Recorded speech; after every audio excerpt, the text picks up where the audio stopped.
Welcome to the world of Gsquare Publishing, where creating a personalized story for your child is important to us.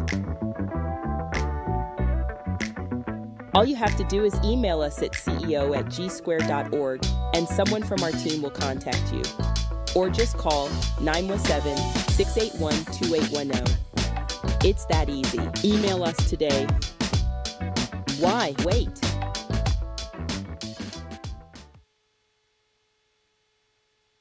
The Beat 139 featuring Yo, Don what's good? Vito and Keith Cash. What's Harlem's happening? number one show.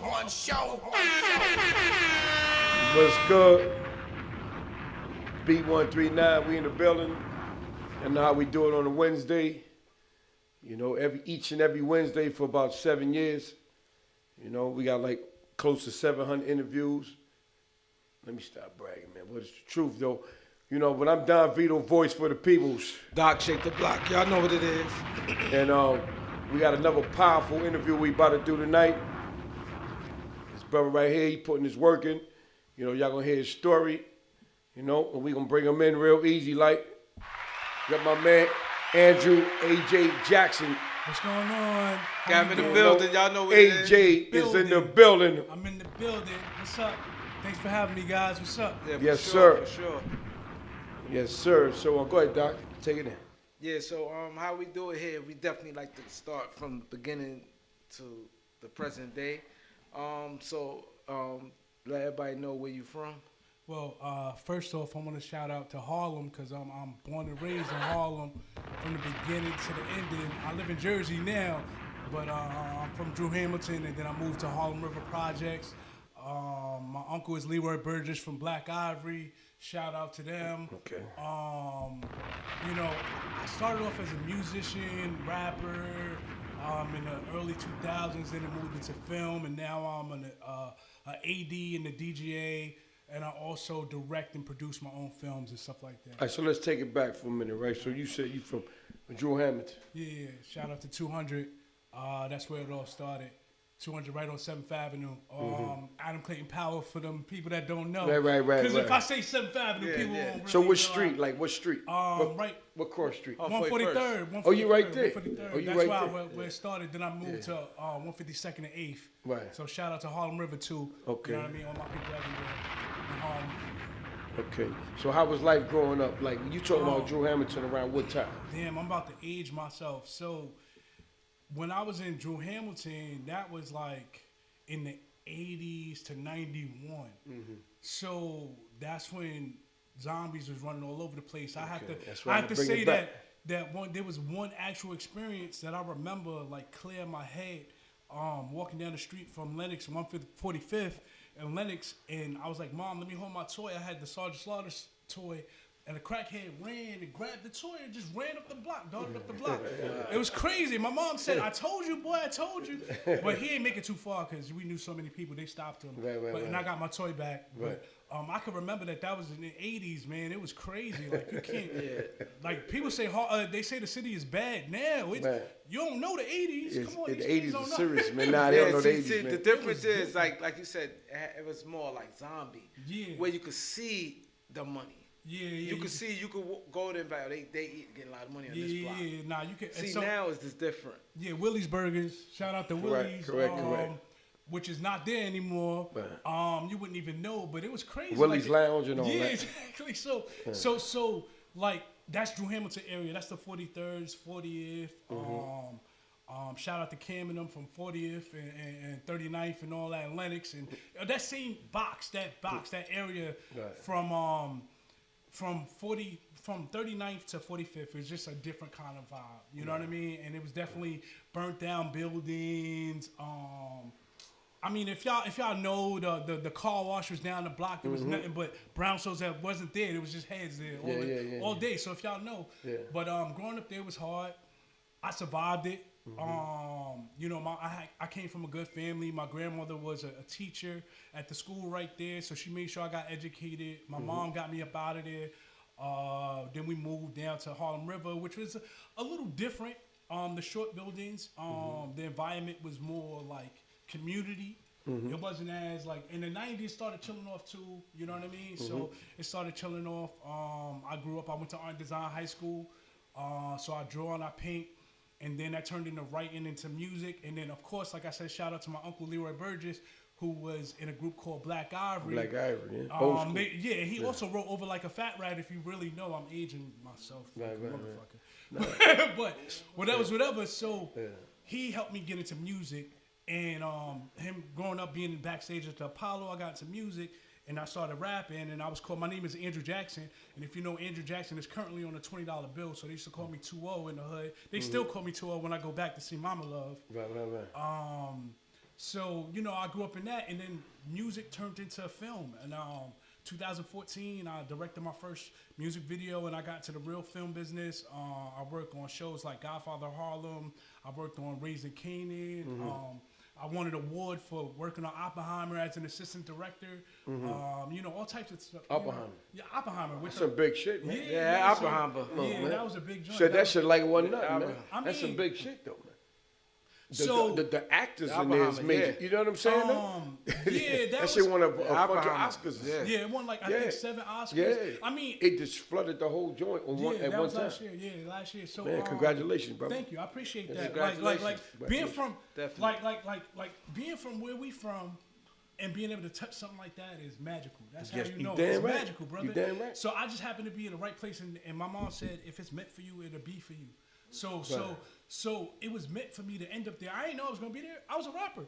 You think I when I was rapping, I was dropping bars on stage. I thought I was gonna be with these people in Beverly Hills one day. Yeah. Nah, I ain't know that. I just went my path and just continued to do the work. And you do the work, and you will end up where you're supposed to end up at. And that's it.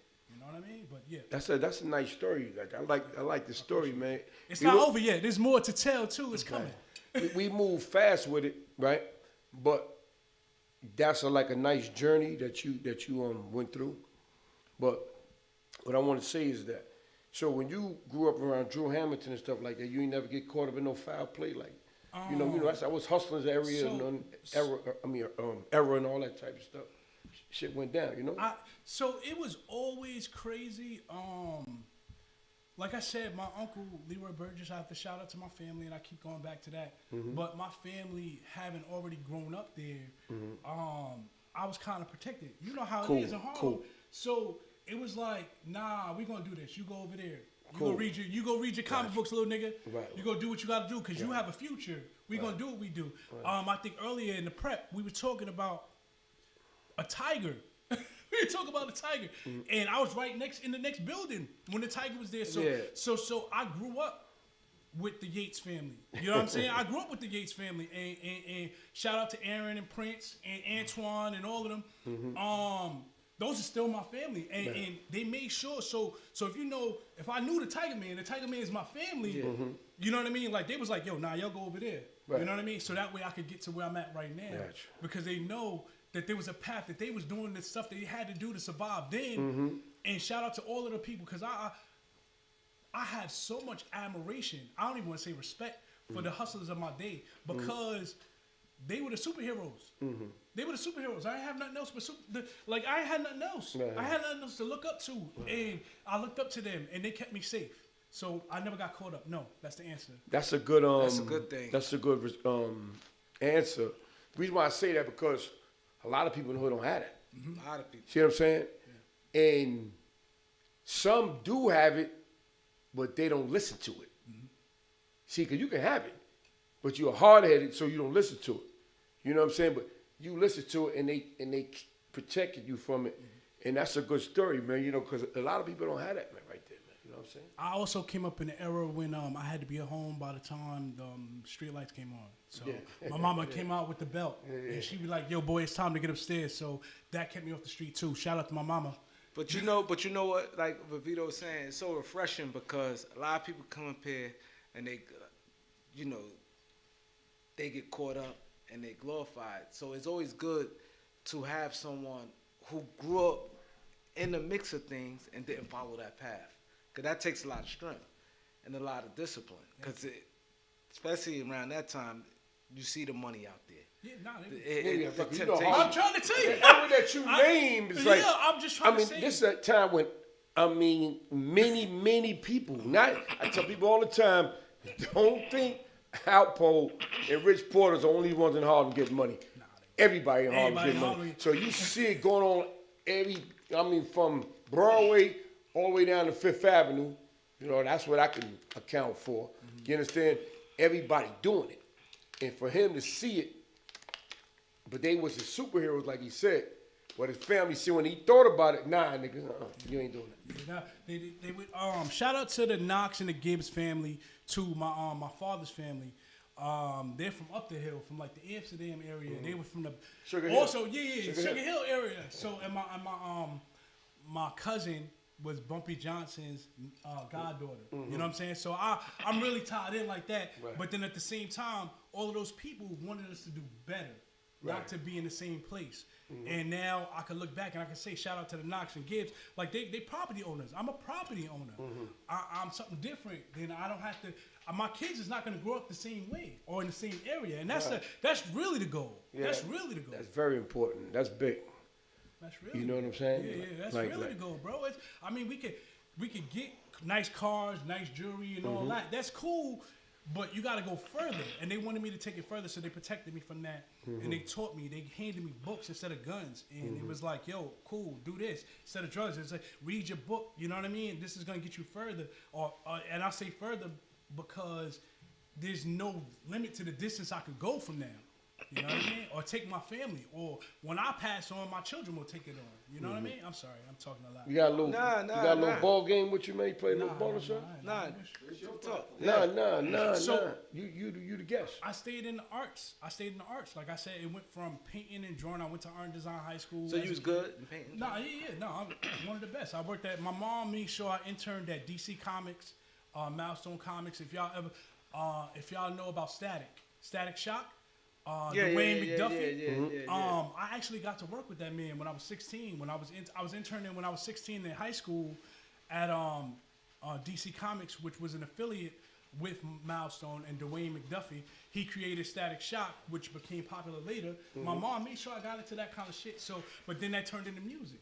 Like I was like, I want to do music. My uncle was like, he ain't know nothing about the bebop rapping and all that. He was like, whatever, bebop rap. But I got to it, and that turned into filmmaking. So let's talk about the comic, because you said you nice in it. Yeah.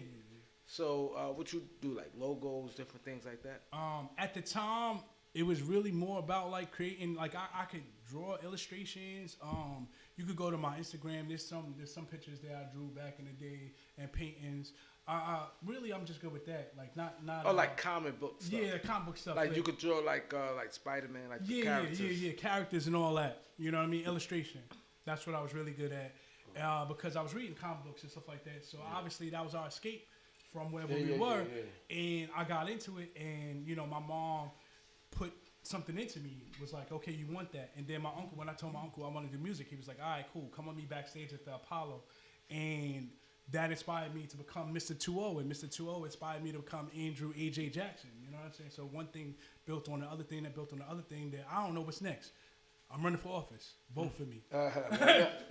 Shout out. Why not, man? Sky's the limit, man. Right. So, when you got into what made you want to get into the film directing and stuff? So, there was a point in my career that, like, in 2012, 2014, I don't know if y'all remember, like LimeWire and stuff like that. We weren't able to sell CDs on the street and shit like that and get up as independent artists. Even though I was local, and I was starting to mess with Hit Squad. Shout out to PMD, and I was touring with them. But it kind of slowed down. There was no money really there. So one of my friends was like, "You already know how to be around celebrities. Try PA and production assistant." And I tried it. And I stayed there, like, you know what I mean? My first film I worked on was Still Alice with Julianne Moore. And Julianne Moore, she's a veteran.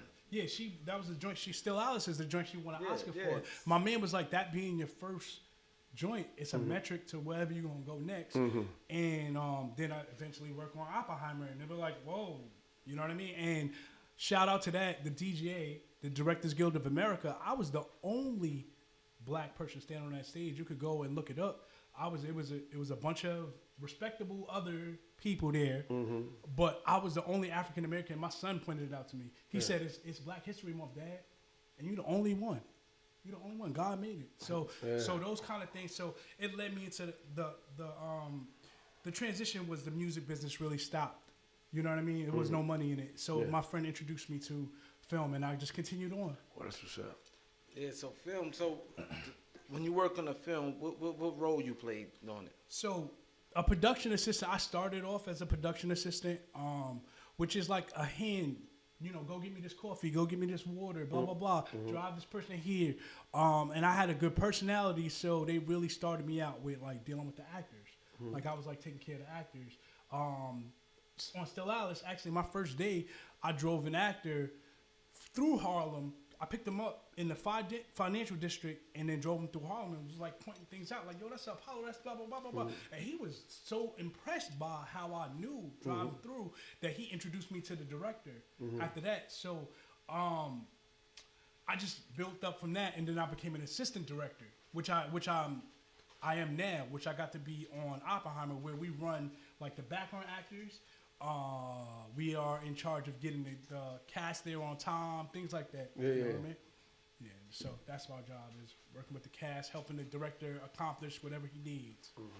Yeah. Oh, that's what's up, man. Yeah. So,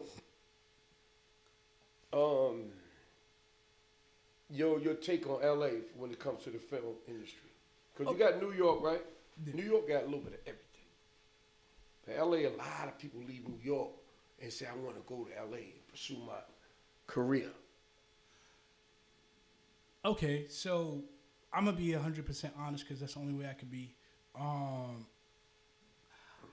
I've never gotten to work in LA as, like, so when we did Oppenheimer, it was even the New York, New Jersey unit. So they shot some of it in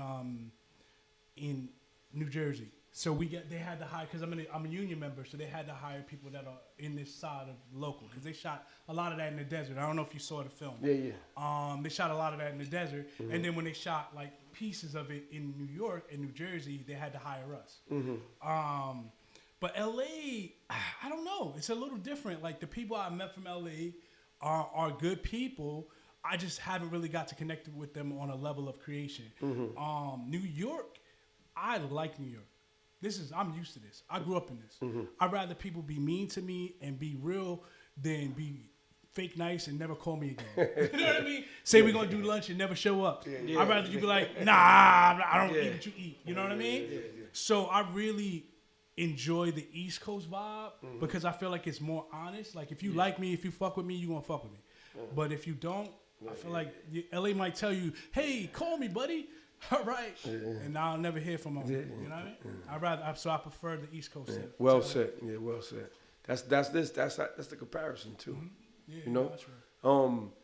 So you got anything new and fresh that people don't know about that's coming up? All right. So right now, I've developed into a director of my own. You know what I mean? And I've been directing projects for a long, long time. I have a new project out that's we're doing a cast and crew screening for called Red Night Special, my first feature film.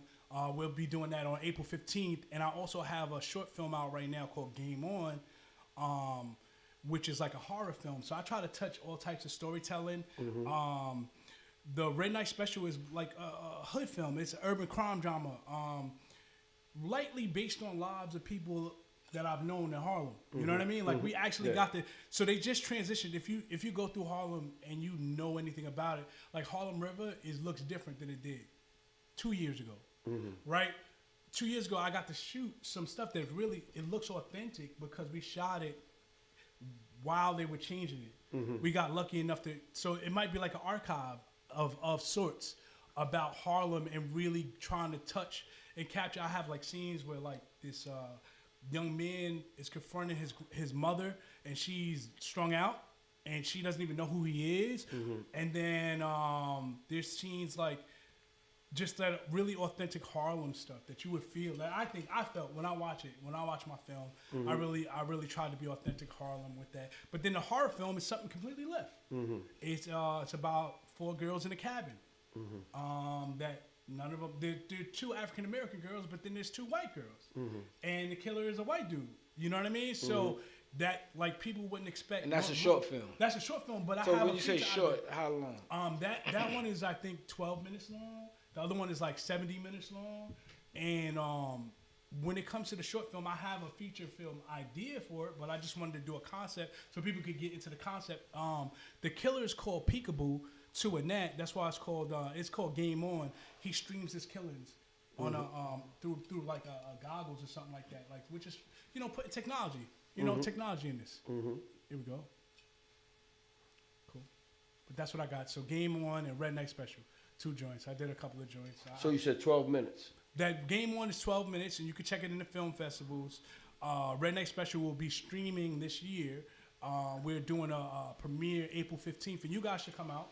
You know what I mean? Yeah, so AJ will get you the information for that. When is it? It's April 15th. It's a Tuesday night. Do you guys? And what time? It's like, I think it starts, the red carpet is like 7:30. And then the We show might can is- make that. We could catch. Come through. Yeah, we come through. Come see the film, and then maybe y'all can talk about it. Where's it at? It's going to be on 57th Street at the Look Dine-In Theater. It's a new theater right on 57th Street in Manhattan. Get us Yeah, on the 12th information. We might can make that. Yeah. I No, want to ask you something. All right, so back to the short film. So you say 12 minutes. So can you get if I'm watching 12-minute film, which is not long at all, right? So can I get the gist of it in the beginning, the understanding in the middle, and at the end be like, okay, Yeah. So in 12 minutes? yeah. So I started off making shorts. Like filmmaking is expensive. Right? Especially if you kind of like are trying to do it the right way. The right way. You know what I mean? And there's a wrong way to do it. There's a quick way to do it. There's the way we think we do it. And I was lucky enough to learn the real way to do it. So part of it, the most important is telling the story, like you said. Right. Having the beginning, the middle, and the ending. Right? I left a cliffhanger. People that want more in a 12-minute film, because you want people to be like, I want to see that more. That's what I thought. So you leave them clamoring for more, so that way they're like, okay, what's next? Right. With a short film, but more with a feature, you might just tell the ending, and that's it. You don't know if you're gonna get another one of that. So do all short films have to like leave with a cliffhanger, or some of them just end? Well, I mean, a story plays how a story's supposed to play. I guess so no, all short films don't leave with a cliffhanger. But in this case, our company wants to make a feature film. We want to make a longer film. And I made this film because I love movies like Nightmare on Elm Street, Jason, and stuff like that. So I wanted it to be like about the killer, and the story doesn't start off about the killer. The story starts off about these girls, and you're like watching these pretty girls for a few minutes, and then suddenly this killer shows up. Now it's like I want to know about this killer, and then he kills somebody, and then all of a sudden the credits come on. You're like, but wait, I want to know what the killer is. So we want to. That's why I named him Peekaboo too, so he has an iconic name. You know what I mean? I was playing a game with my daughter. I have a 2-year-old. I have 3 kids. Shout out to all my kids. I don't know if they're watching or not. My son AJ 2, and then he also has AJ 3. So I'm a grandfather as well. And shout out to my daughters Sydney and Shayna. My daughter Sydney, 2 years old. I was playing a game of Peekaboo with her, and I just that's why I was like, wow, that's amazing. Let me go sit down and write something. And I wrote it. I wrote like a 12-page joint, and we shot it in 6 days, and it got the first time we played it, it got nominated in a horror festival. It got nominated for Best Actress and Best Cinematography. The first time we came out with it, and shout out to Grace Juliana who stars in it. I assume she's watching. So let me ask you a question. So you're getting all these accolades for the short film, I appreciate right? it. But the actors, do you have to pay them up front, or does it come later? Well, so sometimes, at my level, we give them a piece of the film. Okay. You know what I mean? What's gonna happen? And you might throw them, but it's all paperwork. Right. You know what I mean? It's how you work it out. Right. The deal. So the bigger actors, of course, you gotta pay them just to say their name. Correct. That's what I'm saying. Yeah. I can't say their name too loud without paying their. Right. But I'm blessed to work in the actual business. So there's a plethora, a lot of people that want to act, that end up being background actors, and they want to be leads. And I give them an opportunity. Hey, come, be this lead. Show your skills. You know what I mean? Beat us lead. So someone's gonna come looking for you. And that's shout out to Grace Juliana again, because that's kind of how we met. We met on the set of Godfather of Harlem, season, I think it was season 3. And she was a dancer, and she was like, yo, I wanna lead in something, and I had something for her. She stars in Red Night Special, where she speaks only Spanish in that. And then I was like, hey, I want to do this horror film too, and she stars in a horror film. So, you never know who you're going to meet. So what's the difference between the short film and the movie trailer? Because trailers do the same thing. Yeah. Trailers come out, Trailers, yeah, they show get the you good parts, open on the yeah. joint. First you Yeah. get the poster. Me and Doc did some acting, and Keith, we did some acting not too long ago. We're going to talk about that, right? That's why I'm asking you all these good questions, because you're here, right? But, so what's the difference between a movie trailer, right, and a short film? A short film is 12 minutes. A trailer is maybe like a minute and a half, somewhere around there, right? 2 minutes tops. I think we got our trailer is about 2 minutes. For You our see what I'm film, saying? yeah. So, but the trailer get you like, what is this? It shows you some of the action scene that, oh shit, I got to see that, and then it goes off. Now you say a short film is done in 12 minutes. It's a cliffhanger. A trailer's like a little cliffhanger to me too. So I would say the difference between the trailer is usually something that's already done, and you just want to I want to bring you to see it. Correct. You know what I mean? I want you to come see this. Right. Where like short films and film festivals are for people that are looking for films. Right. You know what I mean? You get Okay. investors that go to these film festivals and people that are interested in these kind of things and want to throw money at things to be bigger, to be a bigger film, a longer film. So my short films are more like proof of concept. You know what I mean? To prove that this concept will work. Gotcha. You know what I mean? So That's why you got to extend it. yeah, so I have to. So they're gonna be like, okay, a teaser. Okay, that I see the mask, I see this in the trailer. It'll be too quick. They don't understand if it'll Gotcha, work. gotcha. So I prove that it'll work in a short film. Right. You know what I mean? So that's a difference. So that makes sense. Yeah. That's cool. So, do your films, do they air on Prime and Tubi and all that type of shit? Well, you so going into Red the Night, straight Red to the Night, main Red thing? Night Special. The plan is to have it streaming on all of the streamers. That's the new wave right now. You know what I mean? Like I would say the film business today reminds me of rap before we started doing the streaming with rap. Correct. It's almost like we selling movies out our trunks because we could touch the fan base ourselves and get to the distributors ourselves now. So we make the product. If you can make the product, you get the product out. So of course I'm gonna have my film streaming. The short films wouldn't be streaming. You put those in the festival circuit so that someone can give me a budget to Like make- Tribeca and all that? Yeah. Well, hopefully one day. You know what I mean? Those are the big dogs. Right, Those are right. big dogs. Those are big Tribeca, dogs. I the big want to get dogs. to the big dogs. Yeah. Yeah, Sundance. Yeah. Those are the big dogs. Yeah. And South by Southwest and Sundance all was that. in Florida, right? Huh? No, Utah. Yeah. It's Utah. No, but what's in Florida? The film fest. They got a film fest in Florida too. They South got by some- Southwest is in Dallas. Yeah. Tribeca's is down on Canal Street. Down Yeah, there, right? Tribeca is in New York, Downtown. and Canal Street. Sundance, I think, Yeah. is in Colorado, isn't it? Somewhere where No, it's it's in snowy. Utah. Sundance, It's Utah. somewhere We snowy. had that debate before, and Okay, and all right. It's like the doc is right. I don't know none of them places. I ain't get there yet. I'm trying to get there. Shout out to wherever You got it a happens. great Fly me story, out. man. You got a great I story. appreciate you. Now I'm saying that because right now, like you said, film is a new thing to do. To me, it's a new hustle. Yeah. It's a new hustle. Yeah. Reason why I'm gonna say that, it's been out there, but for us, it's a new hustle because there's a lot of people right now who's selling stories. Yeah. You look at 50 Cent, how he blew up, he's selling people's stories, man. Tyler Perry, even though he's major, everybody's grabbing stories, man. A lot of these street stories too that he grew up around Drew Hamilton, that he saw sometimes, they selling right now, man. Forget, we're gonna go through the Alpos and all that, but there's a lot more stories like Godfather Harlem, right? Yeah. Bumpy Johnson and all that. Shout out to These Godfather. stories are selling, man. New Jack City. Yeah. But now, right now, back then they didn't have them platforms to push them.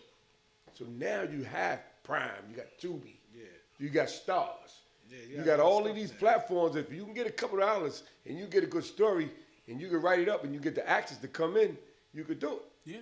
You get the right cameras. You know Right, what you're yeah. doing. You know what? I try to so production assistants. I think I want to go back to that, like being at the starter level. But then a lot of us go in and have the skills and want to be more and aspire to be more. So my team, 2O Nation, One of my things is together we win. So I take these young people like myself, or people I see myself in from when I was younger at a different position, and I say, hey, what do you want to do? And they're like, oh, I want to shoot. I want to be a camera person. I want to be a this. I want to be a sound person. I'm like, okay, let's make this movie together. Let's figure it out. You know what I mean? So we can build together and build a foundation so we can make our own. Cause I come from that. I come from that. Like we built it ourselves. My uncle got they scratched their way up off the dirt. You know what I mean? My mama, they scratched their way up the dirt. They figured it out. You know, nobody was making mashed potatoes. They was, you know, we had to figure out how to make mashed potatoes. You smell me? Yeah. So you had to figure it out. So you were saying, what's the name of your team? You said 2-0 Nation. what is that? So I think I touched the base where I used to be a rapper, right? And my name is Andrew Jackson. Shout out to my mom. I'm not named after the president. I'm named after my mother. My mother is Andrina Jackson. My grandmother told her to name me after her. So it just works, right? And Andrew Jackson, the president, is on the $20 bill. So in the hood, they call me 2-0. You know what I mean? So there we go, 2-0 right there. So 2-0 Nation, right? So because it takes a nation to succeed together. I could be talented all I want. Jordan was the best on the team, but if he had above 4 dudes, they wasn't getting no chips. Nah, You smell me? So I need those other 4 people to help me get these chips. I need the nation. And if you look on our logos and our, wherever when you look at, I think I might have, wait, do I have a 2-0 Nation shirt on? Am I that? Do I? Yeah, I do. So if you look, if you look, 2-0 Nation, it's the 2-0 is small. You can't see it. But whatever, the 2-0 is smaller and the nation is bigger because it takes a nation of people to come together. Yeah. So basically, that's where 2-0 Nation comes from. It's together we win. I need people together, and it's just I might be the head of the spear, the tip of the arrow, but I need the wood part. I need the feathers. I need all of that so we can strike the mark. That's this. In another language, it's called team, man. Yeah, team. You can't do nothing big without a team. You can do it, but you can't do it big. You have to have moving pieces. You got to have a point guard, true guard, forward, you know, a small forward, a center. You got to pass the ball around. Jordan, like he was hitting 60 and 50 and 60 and 50 when he first started, but he wasn't winning no championship. Soon as one day he saw Paxton and Steve Kerr, and he hit them, and them niggas hit that 3, he said, damn, oh shit. He's swinging it to them. There you go. That's when he started, got one championship, 2 championships, 3 championships. You have to have a team. Everybody has to have a role to play. That's why you say you at the top of it, but you need them feathers on the side. Yeah. That's the part of it. Everybody's on the team. But we trying to go rock out. Yeah, exactly. So I feel like that's my whole thing. Really, I come from that. I come from, like I think I told y'all, part of it coming from Drew Hamilton, and what I miss is that it was a community. I was lucky enough. I feel sad for the children nowadays. You know what I mean? We're gonna do what we can for them. But I came from the village. I came from the last villages. You smell me? Like we was villages. Even if it was hood, I'm not nervous around it. Like, this is my regular shit. You know what I mean? But because it was family, I knew he had to go do this. He had to go this. She had to go do that. And then they all protected everybody. You know what I mean? So it's a team. So I come from that team, family vibe. So I'm going to continue that on, and that's what my brand is about. 2-0 Nation, together we win. Bringing people in that want to do the work so we can all achieve greatness. So their children can be great. So what's your take on real quick on Spike Lee? We mentioned that's Spike what I'm about Lee, to right? ask him. Yeah. I'm about to ask him about Go Spike ahead. Lee. What's your take? The to same thing I was going to ask. What's your take on Spike Lee? Yeah. And also with Tyler Perry. All right, so obviously, the first thing to say is those are people I aspire to be one day. Spike, I haven't had the chance to work with the man yet. I actually ran into him one day. It was so cool. I was driving, and I was in the business. I was driving through, like, LES, and he was shooting She Gotta Have It, the TV series that was on Netflix, starring El Finesh. He just happened to be out on the street. And I was like, oh, Spike, my cousin, shout out to my cousin, Quentin Jackson. It's his birthday today. He gets to work on Spike's shows a lot. He just worked on that last movie with Spike. So as a kid, obviously, Spike was it. Spike And Ernest Dickinson, who I want to give a shout out because people don't really know Ernest Dickinson. See, so Ernest Dickinson is a cinematographer. So a director, I didn't know this. I went to set. They like, talk to the director of photography. I'm like, but the director right there. They're like, oh no, the director of photography. I'm like, there's two directors. What are you talking about? That's how foolish I was when I first got into the film business. But now obviously I know the difference. But Ernest Dickinson was his cinematographer, his director of photography, who helped him create that shot, the dolly shot, right? When the close-up shot that feels like it's moving in the back, someone's standing on a dolly, which is a machine we use that the camera has. So shout out, and Ernest Dickinson also directed Juice, by the way. Shout out to him. I got to work with Ernest on Godfather of Harlem. He directed an episode of Godfather of Harlem, and I got to work closely with him. So that's amazing. I love Spike and Ernest. They created great things. Do the Right Thing, Malcolm X, School Days. The list goes on with those guys. You know what I mean? She's gotta have it. She's gotta have it. Yeah, exactly. And those are when we're young people. So I didn't understand. There's something that Spike specifically when he complained to us about not being in the business, where there wasn't enough of us in the business, and we didn't understand it because we like, you make movies, bro. What are you talking about? Yeah. You up there. But I see, when I got in the business, I understood what he meant. When I'm standing there by myself. Like I said, I won that award in 2024, right? And I was the only one on stage. You know what I mean? 2024. Yeah, that's last year. Yeah, exactly. So if you saying that, like, we still on the island by ourselves. And Spike was saying this when? In the 80s? Yeah. Think about that. Yeah. Think about that. It's like not to cut you off. Like even because I watched like the Emmy. I mean, the Emmys. I watched the Oscars. I like these type of award things. I always been intrigued. Even younger, like Soul Train Music Awards. I used to go to all that early. You know what I'm saying? So I've always been intrigued with award shows. Like I watch that shit, man. iHeartRadio. I watch all of that shit when it's coming on. I get mad when I miss it. But the point I'm trying to make is that you see that island even in the audience. You see it. Yeah. It's a lot, in this, it ain't a lot of us be there. And then the winners ain't a lot of us either. So that shit plays for a while. So shout out to Spike for trying to put us on back then, what's going on. And like I said, together we win. I'm bringing up our people. I'm blessed enough to be here, to be in it. Shout out to all the people that lift me up because it's not just us that lifts me up. I want to say that. It's not just us. Sometimes it's us that hold me back. 100%. Real shit. 100%. But you know what I mean? Like we in a different, we're in charge of our own destinies. So we have to take charge of changing that. Bring people up, bring the young ones up. That's what I'm doing with 2O Nation. And, like having my Tiffany Moore, shout out to her. She's my DP. She's a young black, like I think she's just turned 24, 25, young black girl from Cleveland. You know what I mean? Like came here with a dream. And I was like, yo, come on. Let's shoot this, you know what I mean? So that's our job now, is to bring us in, and not hold us back. So you were saying the difference between the producer and what you call it? Cinematographer. So What's the difference? So there's the director. So boom, there's two. Like the thing, nobody watches the credits. Nobody watches the credits. Who watches the credits? You watch the credits? The movie Sometimes. we on the credits unless it's a Marvel movie. Somebody watching the after credits. They don't wait the They don't wait for the after credits. My And they're sons, not they paying do attention. that. They wait. They wait. Mainly, I'm gonna tell you right now. You gonna watch the credits of the movie? You ain't got no choice. Cause you seen the big production and the credits come down. Sometimes you still just be sitting there.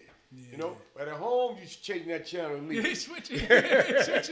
You see what I'm saying though? So most people don't realize that there's 150 people behind. So like right now it's 3 of us sitting right here. Nobody's thinking about how many people on the other side of this camera. They just loving what we doing, right? So they don't realize that there's 4 or 5 people back there. And on a bigger set, there is going to be 150 people back there. So getting to your question, with that, there's a person that's in charge of how it looks. And that's the director of photography. the director is in charge of everything. He's in charge of the colors. He's in charge of the acting. His most important thing is how we're gonna shoot this scene. You know, and how the actors will, you know, emote their shit. You know what I mean? So say your words like this, say your words like that, blah blah blah. But the director of cinematography is watching with his camera in the back. How am I gonna shoot this? You know what I mean? And they work in tandem. The visual aspect. Yeah, the visual aspect. So then they work in tandem. The director's like, okay, I like that. I like what you. And he shows them a suggestion. I think we should do this. I think we should do that. I think we should push in with the camera. And he's like, okay, I like that. Show me something. Okay. So that's the difference. They work in tandem with each other. So Tyler Perry, what's your thoughts on him? So I want to say Tyler Perry, he has a very specific audience. Like my mama loves him. You know what I mean? And he's done what no other director or filmmaker has done that looks like us and has built his own. How much am I inspired by that man? A lot. Yeah. Because I want to do that. And he came from being homeless. Yep. He came from being homeless. He was on real. the streets. For a while. He believed so hard. For a while. He I know believed 2 so months. Yeah. Yeah, for a few years, yeah. He believed so hard that he was like, you know, I'm gonna do this. I'm still gonna make it. So nothing broke him. I don't know. I've never had to be homeless. Thank God. I don't know. You know, I'm still here, so I don't know what my future is. But I'm saying that I've never had to deal with that, and I don't know if I can still think about making film and writing scripts. Yeah. If I had One thing that inspired me about him is that he employed black people. Yeah, no. Give a lot of black people jobs, man. No, He's load 'em adamant up. about that. He load them up. He employed black people. He even he'll grab some black actors that ain't been in the film in a while and put them back on Yeah, like, yo, he come do that on, a lot. I'm gonna put you with me. Like that can't get a job no more. See, that's what I like about him. You know He what I'm grab a no name. He don't just name chase like the actors that's getting it. Like he wouldn't jump and be like, okay, grab Wood Harris and Shout out to Wood. Shout out to Wood. I Shout worked Wood with- and, I and worked like with him. Omar Epps and things. Omar too. I worked You with know, him too. what he would do, grab an unknown, and then like Vito said, someone who hasn't been in film in a while. Like the guy who from the Cosby Show, he's working in Walmart and they teased him. Oh yeah, the dude with the What's I the- forgot his name, but I know you he talking worked about. in He was working. Walmart. Yeah, he was working in. And they was yeah. teasing him. He like, why y'all teasing me? He said, I need money. He's working right in Jersey. Nah, yeah. Yeah, he refurbished actors, man. He refurbished A them. lot of them, you know what I'm So- saying? And he put homie back on. So From would the Cosby Show. back to what Doc was saying, like, so he's somebody you look up to, you like to I would say, yeah, no. that way. So what you guys said is very important. I want to touch on that a little bit. Our business is a business of you have to make money consistently. It's like, what have you done for me lately, type of thing. So if you see me not making money, Yep. I'm not making money. Right. I got to figure out. I got to eat every day, like you got to eat every day. Yeah, so right. so that man has to eat every day, and if he's not working, actors work hard. They don't get it's their IP. So I want to say intellectual properties. If you create something, you don't always have a piece of that as an actor. You're just coming in as a worker. It's your job. So you got paid for that moment. For that, you might not get a piece of that in the back end. Right. That should go making $100 million. You might not, depending on what your deal is. Like we talked about contracts earlier. Yeah. Depending on what your deal is, if you get a piece of that later on. So he might not get a piece of the Cosby Show. He was Right. what number was he on the call sheet on the Cosby Show? You know what I mean? How often did we see him? Every 7 episodes? Right. Yeah, cool. Yeah. He was recurring, but he wasn't on every episode. No, he so wasn't, right. you think he got a piece of the Cosby Show? Yeah. Right. So he needs to work. And I like that the fact that Tyler does that and brings people back because he does enough product. He does consistent product. Yeah. Like it's always something Tyler Perry, his name is on everything. Everything. Yeah. Everything. His name is on everything. And that's where we want to be. Yeah. That's what we want to be. I don't care what it is. If you make film, if you make cups or coffee, if you make whatever, you want your name on everything. You want people. My mama know who Tyler Perry is. She might not have seen it. She's seen his movies, but I'm just saying, like everybody knows. He's a household name. People that don't watch Tyler Perry movies know who Tyler Perry Now is. he's Yes, a they do. billionaire. Yeah. And it's right. He's always working though, man. Yeah. He stayed His putting films, something his out. films be crazy. He be loving like I ain't think he missed yet. Stories. So- Stories Story too. is crazy. Would you is this on your bucket list as far as getting your own production studio? Yeah. So, yes, that's the You goal. know, 50 Cent, I think he went to Yeah, Newark. that's No, he in New Orleans. New Orleans. Yeah, he got his own, you know Yeah, what I New mean? Orleans. Like, so he can, instead of renting them out now, I got my own spot. I could cut, Yeah. you know, I could take, Yeah, put the that's money in my pocket. That's the goal. That's the goal. 'Cause Tyler Perry got his out in Atlanta. Yeah, big, his is serious. Yeah, he's the biggest.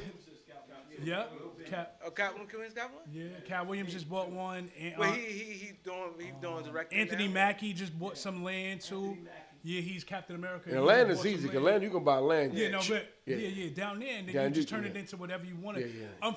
I feel like I want to shout this out too. It's unfortunate that 50 moved so far away because Keenan and all of those things, the power. We're afraid that that's gonna leave the city. You know what I mean? And that's how I eat. Yeah. I worked on that show for season 2, and you know what I mean. Like I want to eat in, but you know, having our own property, our own places, that's the goal. You know, I want to be able to create my stuff and feel free to just create and bring. Then you whoever go I down there want. because it's cheap up here. It's cheaper. mad It's cheaper. expensive. It's up here, expensive to shoot. Atlanta Everything's is expensive. money. See, that's what Rick Ross went at him. Rick Ross said, "You got that cheap land out in Signaport, Louisiana, and so you know it's definitely much cheaper there." Just had to sit on the board yesterday and answer the questions to the people in the community. Oh, what he's Yeah, gonna do? because you had Yeah. to. So Cat Williams, where is that? What state? Somewhere down south. Yeah, nobody doing no L.A. and New York. That line Nah, is crazy. it's crazy. Not even not in Harlem, New Jersey too. Yeah, Nah, Jersey, well, yeah. but they Unless you just- go deep in Jersey. They just built some. They just See, built some Alabama. joints. Unless you go Jersey, deep see? in Jersey. Yeah, but ain't going no Jersey. And some Jersey areas expensive. deep in Jersey, it's funny style Listen, too. man, yeah, you gotta go like you said, Singapore where it's the low. Yeah, you got to. I want to stay up here though. I'm gonna shout that out. I want to stay.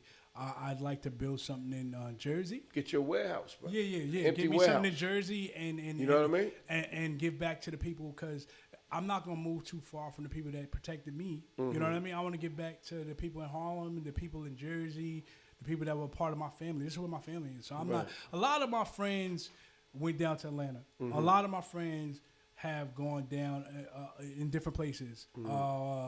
One of my director friends, mentors, Michael Boogie Pinkney, he moved to Houston. You know what I'm saying? So I feel like there's open opportunities in other places, but I want to build here. And Yeah, that's so the goal. I That's the just goal. say here, the land you can forget about it. But you can forget about it unless your last name is Finkelstein or something. You got to get Jewish on them. But what I'm saying, you can get a warehouse. Yeah, warehouse. Get a big warehouse. You know what I mean? Like Newark or one of them little towns, Royal Way, get your big warehouse and do the joint in there. Because I know we shot the first film we was a in warehouse. Yeah, in it's a Atlanta. warehouse. It was Yeah, in it's a like warehouse. a place. You ain't see this one, Cat. And they had But other in rooms. different areas Yeah, inside, that- they had yeah. rooms with setups. Yeah. You could shoot a scene here, Yeah. and you go over here, you can shoot a scene in here, then you can go over and shoot a scene in here. You know what I mean? And that was in a big building. Well, that's kind of what they do up here too. Like Yeah, that's basically the formula. Yeah. You know what I mean? Get you a space and build what you need inside that space, and reuse it and understand how to reuse it over and over. And You over in and Jersey over again. anyway. Yeah, that's how. The ideal for you. Yeah. I definitely want to do that. That's the goal. I want to be able to be up here and be a creator on my own and tell our stories and own our stories. So other people don't own our stories and other people aren't telling our stories. You know, in Good Times, what was the lead actor of Good Times? JJ. No, the father. Yeah, he said that. John Amos, he said that. He was like, that's why they killed him off in the third season, because he was like, I'm tired of the other people telling our stories. We should be telling our own stories. Yeah. And that's my goal. I want to have a space, a safe space to create.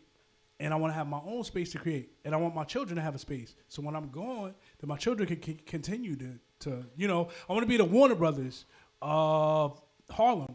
You know what I mean? Like that kid came from Harlem. He been gone for 50 years, but his kids is making stuff at that place. Right. And his kids is making stuff. So, do you ever feature the end of your films? Huh? Say again? Have you ever even featured the end of your films? No. Like So cameo or yeah, something? nah. So when I was a rapper, I felt like I had my time in front of the camera.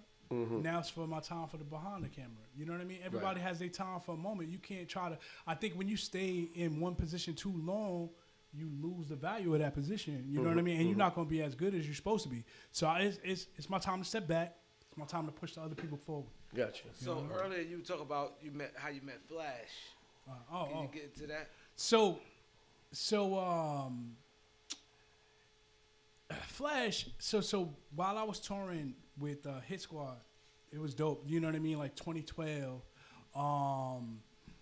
I started off as a Harlem local artist. PMD came and saw me perform a couple times. I had a song where I took the hook from Dougie Fresh. It was like, hey, yo, all right? Call back, you know what I mean? Yeah. So that was like the hook. And I was like, you know what I mean? And we did it in front of Dougie's where he had the fish spot right there. This is going now. Yeah. So, and it actually, even though I'm not going to bring that up. I'm not gonna bring that. The guy rode up on a bike. I'm not gonna bring that up because the name we can't mention anymore, Voldemort. You know, it was Harlem, so whatever. So you know, Flash just knew me. Like he was coming around clicking the pictures, and then we did a big show at the PlayStation Theater. 5,000 people. It was crazy. That was crazy. So I don't know. They keep changing. It's right on Times Square. Right under the Viacom building, you know they keep changing that theater. Yeah, that's they keep back changing it. I don't know. It was the PlayStation theater. It was the best. I feel like the Nokia theater. It's been when we performed there, it was the Best Buy theater. So one of my biggest photos as a rapper, I'm standing on the stage after. I feel like the Giants just won the Super Bowl, and I got like my thing was like I had custom shirts that would say 2-0 on it, and one of my biggest photos, Flash took the photo. You know what I mean? Like I'm standing there and I'm like, hey, yo, they didn't even know who we was. Like MTV was like, who are these strange people on there? But then when the crowd started screaming back, when the chorus and they rocking with us, it was crazy. He was right there to like, you know, capture that moment. And we just been locked in ever since. And now he your manager. Yeah, basically. We're like that. Yeah, so it just So what Flash talking about? DJ Flash? That Flash. Oh, him? Yeah. Oh, I'm saying Flash. I ain't know his name. Ain't nobody introduced me to the brother, man. It's all good. What's up, Flash? How you, man? How rude Shout of out my to Cool brothers, man. They didn't Breeze. even let me know what your name is, man. Shout I'm out to saying Cool Breeze Flash. too. You know what I mean? Yeah, 'Cause, definitely yeah, got shout out to Cool Breeze. CB. Yeah. CB's Cool Breeze. Definitely Yeah, shout out to him because you know he made this connection. Yeah, he so got me, definitely get shout out to him. They just got me nominated at the hip hop fraternity, so we're gonna be in Atlanta this weekend. Shout out to any of my people that's watching that's gonna be in Atlanta. Come holler at me, you know what I mean? Because I don't move around Atlanta too much. This is my first time really being around there for a couple of days, so let's figure it out. Let's link up. Let's shake hands. Let's figure out how to build together. You know what I mean? But y'all going Friday, right? yeah, we're gonna be down there Friday. We'll be down there Friday, Saturday, Sunday, Monday, probably Tuesday. We'll see how it works out. You know what I mean? And just making moves. You going too? Yeah, of course, he gotta be there. He gotta be there. He gotta be there. Yeah. That's what's up. Huh? Yeah, Pimpin' Ken. We had Pimpin' Ken on the show. Shout out to Pimpin' Ken. We was gonna go to the we was gonna go. So yeah, they invited us there. Yeah, Ken is a cool Ken- guy. Ken- It came up fast, though, man. Came up fast because he came I think in December. He's like, yo, April, I'm done. He's like, I bet we're gonna be there. Now it's here. Yeah, This year did move fast because I feel like it was January yesterday. yeah. It's almost, you know, Yeah, it's April, almost the man, middle of like April. that, Didn't April man. just Like, yo. wasn't April 1st yesterday? Yeah. Now it's gonna be like the middle of April tomorrow. Yeah, man. Yeah, it goes fast. Yeah, it goes fast. Someone hit the fast forward button. They ain't Like tell us. Trump just got in office and shit. You know? They hit the Yeah, fast just got forward in, button yeah. and they tell us. Yeah. So if you want to leave the viewers with something, you know, that they need to know about us up and coming, what would it be? Well, first off, you know, follow me at Mr. 20 on Instagram, Andrew Mr. 20 Jackson on Facebook. Go to 20nation.com. Check out the website. My films are on the website. You can also look me up on IMDb and find out that everything I'm saying is 100. Shout out to the whole team, you know, and let's just keep doing things, you know. Follow me and whatever. I'm easy to talk to. DM me. Let's chop it up. If you got something. Yeah, April 15th. There you go. April 15th. Red Rising is gonna come out. Come to one of the festivals. We'll be announcing what festivals that Game On is playing in. Come check it out. Come see us. Yeah, definitely, man. We definitely appreciate that. Everybody, CB, also CB, appreciate you for linking. Thank you, sir. And yo, before you go, man, can you tell them what's the #1 Harlem podcast show, man? That's rocking, man. Yo, shout out to the Beat 139. We here. 139, y'all know what it is. Yeah, Harlem. Yeah, Harlem. Official Harlem right here. My man, thank you, man, for coming. Great interview, man. 100%.